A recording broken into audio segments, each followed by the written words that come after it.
আসসালামু আলাইকুম রহমতুল্লাহি ওবরকাতুহু।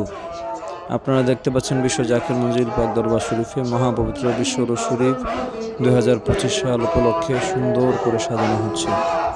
আসুন আমরা ঘুরে দেখি।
Baba,